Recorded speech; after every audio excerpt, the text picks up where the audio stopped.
জামাতের লোক থাকতেই পারে, শিক্ষক একজন জামাতি হইতেই পারে, বিএনপি হইতে পারে, অন্য দলেরও হইতে পারে, যদিও আমাদের এই কালচার নাই। আমরা তো মনে করি যে ওই দলের লোক, এখন আওয়ামী লীগ বিলুপ্ত হয়ে গেছে, সো আওয়ামী লীগ ফোরামের যে শিক্ষকগুলো ছিল তাদেরকে কোনো দায়িত্বই দেওয়া যাবে না, তারা মানে অচ্ছুত হয়ে গেছে।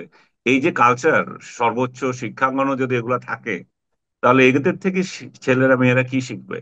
ঐক্যবদ্ধ সমাজ গঠনের লক্ষ্যে যে আমরা কাজ করতে হবে, সেই জায়গায় তো আমরা এখানে এদের এদের কাছ থেকে কিছু শিখবো না। আমি রাজনৈতিক দলগুলোকে এখানে তো দায়ী করব না, কারণ রাজনৈতিক দলগুলো তো এই নির্বাচন আয়োজন করছে না, এটার আয়োজন করছে জাহাঙ্গীরনগর বিশ্ববিদ্যালয়।